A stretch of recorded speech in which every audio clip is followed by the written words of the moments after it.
Olá, meu nome é Cariane, sou estudante de nutrição do 7º período na FAP, Faculdade de Apucarana, e estarei agora apresentando o meu estudo de caso. Os dados pessoais da minha paciente: AIC, número de prontuário 3963, possui 59 anos, do sexo feminino, religião católica, mora com seu esposo em uma casa de alvenaria própria, profissão autônoma, possui um salão de beleza em frente à sua casa. Reside em Apucarana, Paraná. Escolaridade e ensino médio completo. Suas queixas: ela não se alimenta bem por conta dos episódios de vômito, relata ter pouca energia, indisposição e cansaço, flatulências e evacuações irregulares, tanto quanto consistência quanto as formas, queixa-se de não estar conseguindo atender suas clientes por conta de sua fraqueza e relata imunidade baixa. A paciente ela não pratica atividade física e relata não estar conseguindo dormir bem. Relata não consumir bebidas alcoólicas e não ser tabagista. Possuem a função urinária funcionante. A queixa principal, além da mesma não conseguir se alimentar corretamente por causa de enjoo, diarreias, ela se mostrou bastante emotiva em relação à sua má qualidade de vida. Bom, agora eu vou falar sobre o histórico clínico da paciente. O diagnóstico da doença de retocolite ulcerativa ocorreu-se no ano de 2003. A paciente relata que após uma viagem ao litoral no ano de 2003, em seu retorno para casa, ela começou a sentir alguns sintomas, como dores, cólicas intestinais, vômitos, diarreia sanguinolenta e dolorosa. Desde o momento da descoberta até o ano de 2020, a paciente sofreu 4 crises nervosas de retocolite. A mais severa, ela ficou internada por 2 meses e relatou que perdeu cerca de 30 quilos. O médico, da época, propôs que a paciente realizasse uma cirurgia de colostomia. Porém, a mesma não concordou ao aderir ao tratamento cirúrgico. Bom, histórico familiar. Sua mãe possui pressão arterial e teve de retirar um dos seios por conta de tumores cancerígenos. Paciente relata não conseguir ver a sua mãe por conta de uma aversão de imagem. Ela possui boa relação com os pais e relata um pai saudável e filhos saudáveis também. As condições psicológicas e comportamentais. A paciente ela demonstrou estar bastante emotiva em relação à sua má qualidade de vida por conta da doença. E a qualidade de vida dos pacientes com retocolite ulcerativa em fase ativa demonstrou-se alterada, destacando dor, vitalidade e limitação por aspectos físicos. A colaboração de uma equipe multidisciplinar, a qual auxilia em medidas de promoção e prevenção de crises da doença, contribui para o aumento da qualidade de vida desses pacientes. Em relação a esta paciente, foi conversado com a equipe multidisciplinar que são residentes de saúde mental da UBS. Eles entrariam em contato com a mesma, mas devido ao Covid-19 eu não tive maiores informações. Bom, eu coletei alguns dados do prontuário dessa paciente. No dia 25/2 de 2014, ela estava pesando 49 quilos e a paciente foi orientada pela nutricionista do posto sobre uma alimentação saudável, aumentando a injeção de fibras e respeitando o fracionamento das refeições, e foi indicado o suplemento NutriActive.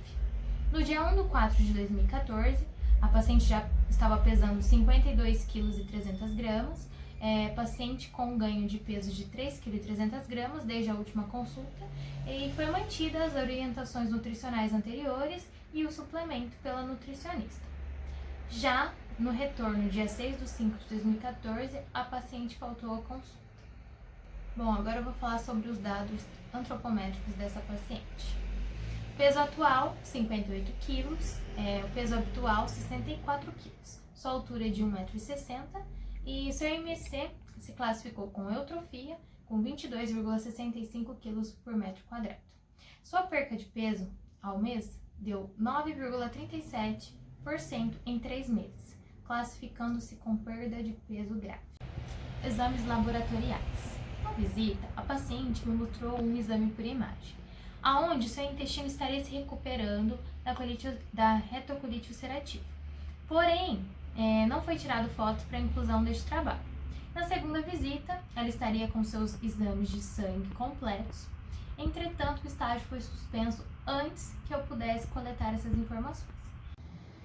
Bom, então existem alguns exames, né, para a descoberta dessa doença, que são os exames de fezes, para descartar uma possível infecção ou revelar se há sangue nas fezes, o exame de coloscopia, que ele examina todo o cólon e a extremidade final do intestino delgado. E existe também os exames laboratoriais, que são para verificar o estado do paciente. No caso, o hemograma completo, que ele permite avaliar o estado de saúde geral do paciente, se há uma possível presença de anemia devido à perca de sangue, ou se pode ter alterações do volume dos eritrócitos ou a contagem também de plaquetas. O exame também de ferritina, que é um exame de interesse médico e também do paciente, uma vez que esse paciente ele esteve em um estado hipercatabólico, o que pode ter levado a uma depressão de ferro. E também temos o exame de zinco, né? Tem por objetivo avaliar as reservas orgânicas deste mineral e nortear a suplementação, pois ele é importante para o papel da imunidade e na formação de HCl e enzimas digestivas pancreáticas. Tem também o exame de função hepática, o TGP. Entre todas as enzimas para avaliar a função hepática, tanto TGO, TGP, gama-GT e fosfatase alcalina, é a mais específica para avaliar um estresse hepático. Entretanto, não existe na literatura nenhum exame laboratorial com marcador específico da doença. Vou falar um pouco sobre os medicamentos, né? A paciente ela faz uso de 2 medicamentos, o mesalazina e o prednisona. O mesalazina, a paciente ela relata utilizar via oral e ele é indicado como anti-inflamatório de ação local, no tratamento de doenças inflamatórias intestinais e na fase aguda, e na prevenção também e redução das recidivas dessas enfermidades, tais como retocolite ulcerativa inespecífica e colite como proctite ulcerativa e doença de Crohn colônica. Interação droga-nutriente. O medicamento ele compete com a absorção de ácido fólico e é recomendado aumentar então a ingestão de alimentos fonte desta vitamina e suplementar a dose de 1 mg dia, assegurar a ingestão hídrica também para uma hidratação adequada e uma excreção urinária. Já o prednisona, também por uso de via oral, ele é indicado para tratamento de várias doenças endócrinas, osteomusculares, reumáticas de colágeno, dermatológicas, alérgicas, oftálmicas, respiratórias, hematológicas, neoplásicas e outras que respondam ao tratamento com corticoides. Interação droga-nutriente. O medicamento ele não se altera a presença de alimento, porém ele tem alterações significativas de sódio, potássio e glicemia. Miopatia devido ao catabolismo de proteínas e perda de cálcio, deficiência de folato e bloqueio renal de vitamina D. Ele pode ser administrado sem ou com a presença de alimento para uma baixa irritação do trato gastrointestinal. Deve-se ajustar à necessidade energética do paciente. Bom, agora eu vou falar um pouquinho sobre a história dietética da paciente. A paciente ela consome poucas refeições no dia. Então, por conta de episódios de vômito e diarreia. Ela relata consumir 2 refeições diárias, sendo elas almoço às 11 horas e jantar às 8h30. Todas as refeições foram realizadas em sua casa. No almoço, ela consumiu 2 escumadeiras de arroz branco cozido, cerca de 120 gramas, uma concha pequena de sopa de feijão e suco de limão com açúcar, cerca de 60 ml, o que vale a 3 copos americanos. No jantar, ela consumiu leite de vaca integral, cerca de 1 copo americano, 200 ml, com achocolatado 2 colheres de sopa. Sua ingestão hídrica é de, em média, 2 litros de água por dia. Ela costuma dar preferências para preparações cozidas e temperos naturais. Utiliza açúcar em preparações e relata preparar sucos de limão, laranja e outros dias consumir suco integral de uva. Bom, a paciente ela relata que apesar de seus hábitos alimentares serem bons nas grandes refeições, a mesma nos finais de semana acaba consumindo carnes assadas, em churrasqueiras e consome doces, geleias e massas, o que acaba agravando um pouco o quadro da doença. Então agora eu vou falar um pouco sobre o diagnóstico clínico e nutricional dessa paciente.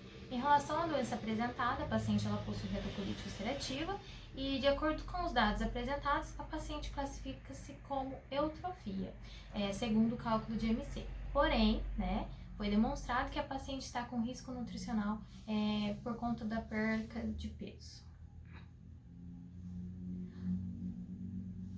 Agora eu vou falar um pouquinho sobre a fundamentação bibliográfica do diagnóstico clínico. As doenças inflamatórias intestinais, que em seu senso estrito inclui-se a doença de Crohn, a retocolite ulcerativa, são afecções crônicas com incidência crescente em todo o mundo e caracterizam-se por uma inflamação crônica do intestino e não têm causas definidas e esclarecidas.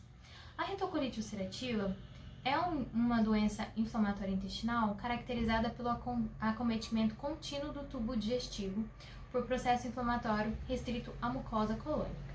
Acomete o reto e extensões proximais variáveis do colo, cujas alterações inflamatórias superficiais atingem a mucosa e submucosa, abscessos nas cristas intestinais e raramente envolve todo o intestino grosso de uma só vez.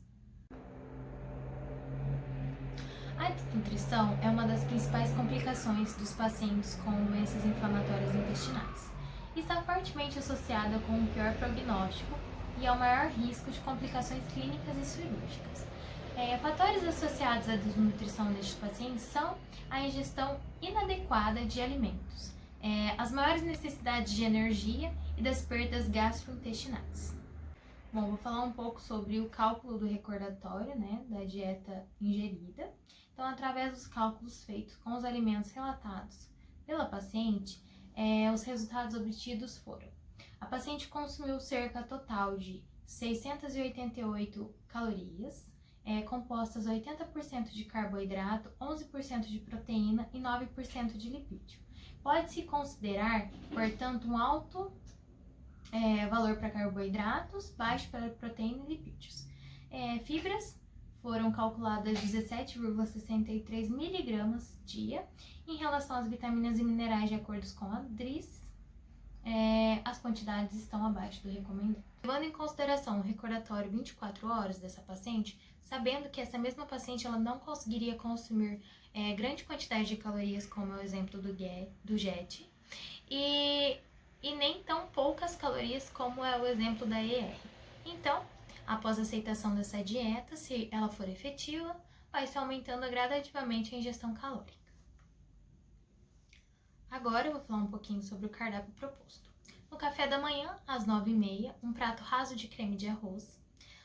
No almoço, às 11h30, 2 colheres de sopa de arroz branco bem cozido, um filé de frango grelhado, aproximadamente 100 gramas, 3 colheres de servir de beterraba bem cozida, 1 colher de servir de purê de batata de abóbora menina e 1 copo de água de coco. Utilizar meio limão em cada uma dessas preparações, então meio limão para o frango, meio limão para a beterraba. No lanche da tarde, às 2 horas, 1 copo médio de leite fermentado e 1 unidade de banana prata médio. No lanche da tarde 2 às 5h30, 1 copo médio de iogurte desnatado e 1 colher de sopa de morango picado. E no jantar, às 8h30, 2 colheres de sopa de arroz branco bem cozidos, 3 pedaços médios de fígado de boi, 1 colher de sopa cheia de grão de bico bem cozido e 5 bagos de ovo, utilizando-se também meio limão em cada uma das preparações, como o fígado e o grão de bico. E na ceia, 1 fatia de maçã sem casca cozida e 1 xícara de chá de camomila. E a prescrição dietética, então fracionamento e a consistência, é uma dieta branda, fracionada em 6 vezes ao dia, e é uma dieta hipercalórica, hiperproteica e hipolipídica. Em relação à adequação dos macronutrientes, respeitando as recomendações para a patologia de retocolite, o cardápio proposto ficou de 55 a 60% de carboidrato, 15 a 20% de lipídios e de 20 a 25% de proteína. Bom, em relação à adequação dos micronutrientes, Levou-se em consideração a interação droga-nutriente e em relação aos sintomas apresentados pela paciente, é uma possível desidratação, né? Então, na retocolite ulcerativa, deve-se levar em consideração sódio, potássio, magnésio e fósforo. E em relação também à porção significativa do intestino delgado, né, que estaria inflamado, prejudica-se assim a absorção de vitaminas A, vitamina D, vitamina E, vitamina K e vitamina B12 provavelmente também estará afetada. Em relação à droga nutriente, o mesalazina, ele compete com a absorção do ácido fólico, e o prednisona, ele altera sódio, potássio, glicemia, perda de cálcio e bloqueia o bloqueio renal de vitamina D. Então, os justificativos, né? A fibra da dieta proposta, ela se encontra-se abaixo do recomendado. Porém, a indicação, né, dessa patologia na literatura é uma dieta pobre em fibras. Fundamenta-se também no potencial deste componente da alimentação e de diminuírem o tempo do trânsito intestinal. Então, eles aceleram a velocidade da passagem do bolo alimentar. O fósforo, o mineral fósforo da dieta proposta, ela encontra-se acima do recomendado diariamente. Porém, a diarreia grave pode afetar a absorção desses nutrientes. E no caso de vitamina A, a dieta proposta encontra-se acima do recomendado diariamente, em miligramas. Entretanto, diversos estudos demonstram que a maioria dos casos de hipervitaminose aguda ocorre na ingestão de formas sintéticas da vitamina A. Agora eu vou falar dos minerais no caso de carências, né? A paciente, ela relatou voltar seu acompanhamento nutricional com a sua nutricionista e que deverá ser incluído também, né, o Ensure, que é um suplemento nutricional. Ela toma em cerca de 6 colheres medidoras e para cada 230 ml de água. Então, a paciente, ela relata que após consumir esse suplemento, o quadro dela melhora, né? Ela melhora a fraqueza, cansaço. Então, a fim de regular esse aporte de vitaminas e minerais recomendados pela DRIS, ela estará tomando o Ensure. Em relação ao sódio disponível no Ensure a cada 100 gramas, né, ele tem equivalente a 84 miligramas. De cálcio, ele tem 105 miligramas. No caso de potássio, ele tem 157 miligramas. No caso de magnésio, 19 miligramas. No caso das vitaminas, vitamina D, ele tem 1,1 micrograma, vitamina E, 1,9 microgramas e vitamina K, 4,9 microgramas. De vitamina B, 0,35 microgramas. Em relação à vitamina D, além da dieta proposta e do suplemento alimentar, também recomenda-se que a paciente ela se exponha ao sol 15 minutos todos os dias. Então, agora eu vou falar um pouco sobre as orientações específicas do diagnóstico clínico nutricional dessa patologia. Então, reduzir as quantidades de comida gordurosa ou de frituras da dieta, né? Pois elas podem produzir diarreias e gases. Consumir cerca de 2 litros e 30 ml de água por dia. Comer porções menores e com uma maior frequência. Por conta da patologia, é essencial que o paciente ele não passe muitas horas prolongadas em jejum. Evitar bebidas com gás, né? Porque é propenso a padecer de flatulências. Limitar a cafeína quando estiver com diarreia forte, pois a cafeína ela pode agir como um laxante. Os alimentos suaves podem ser bem mais tolerados, né, do que aqueles picantes e muito condimentados. Então, utilizar nesse lugar condimentos mais naturais, como ramos de ervas retiradas após cozimento, suco de limão, vinagre. Evitar alho, pimentão, cebola, alho poró, cúrcuma, pimenta, pois elas causam irritação ao intestino. Limitar o consumo de certos alimentos que contenham muitas fibras, né? Como as nozes, as sementes, o milho, a pipoca. Como elas não são digeridas completamente pelo intestino delgado, elas podem causar diarreia para essa paciente. E por isso, frequentemente se sugere uma dieta baixa em fibra ou compostos com baixo teor de fibra. Evitar cascas de frutas, como é o exemplo da maçã, que foi proposta na ceia. Alimentos crus, farelo de trigo, aveia em floco, preferir fontes de fibras solúveis, como arroz branco, cenoura cozida, batata inglesa, chuchu, batata baroa, maçã ou banana prata, que também foi proposto no cardápio. Ingerir líquidos à vontade para evitar a desidratação. Então também recomenda-se leite de soja, limonada, suco de caju, de maracujá, de laranja, lima e de pera. Bom, recomenda-se também o consumo de leite fermentados, que também foi proposto pelo cardápio, queijos moles e frescos, ricota, cottage. Eles contribuem para a melhora da microbiota intestinal, então eles favorecem também para a recuperação desse intestino. E carnes brancas, né, preferência de carnes brancas, frango sem pele, peixes, por conta do seu baixo teor de gordura. Consumir alimentos ricos em vitamina A, que é a abóbora, cenoura, o fígado. Vitamina C, que é o caju, goiaba, limão, laranja-lima. Vitamina K, que é o fígado, óleo de soja, zinco, né, que está no fígado, salsinha, pasta de gergelim, e ferro, melado de cana e fígado, com o objetivo de reparo tecidual. Evitar doces e concentrados, pois eles podem aumentar a osmolaridade intestinal e causar uma diarreia. Evitar também alimentos refinados, como já dito pelas fibras, né? Farinha de trigo, pão branco e frituras. Evitar a berinjela e espinafre, e também o tomate, porque eles liberam histamina que também podem acarretar em diarreias. Evitar alimentos flatulentos, que é no caso do repolho, da cebola, dos peixes, feijões, brócolis, pimentão, abacate, batata doce, couve-flor, jaca, melancia, nabo, milho verde e ovo. Evitar também manteiga, leite de vaca, creme de leite e queijos curados. No exemplo do parmesão, né? Carne bovina, suína, linguiça, mortadela e salame. E também evitar alimentos ricos em purinas, que são exemplos de caldos de carne, sardinhas, vísceras. Eles tendem a causar irritações intestinais. Agora, considerações finais. A nutrição ela surge objetivando suprir as necessidades nutricionais e restabelecer a homeostase metabólica, proporcionando uma maior rapidez no processo de recuperação dos pacientes. E as orientações nutricionais, né, elas contribuem como uma mudança de hábito alimentar desse paciente. Então, uma alimentação saudável e equilibrada, ela que atinja, né, as necessidades energéticas desse paciente, contribui de forma significativa na vida do mesmo, e também para uma melhor qualidade de vida, como, né, relatado pela paciente.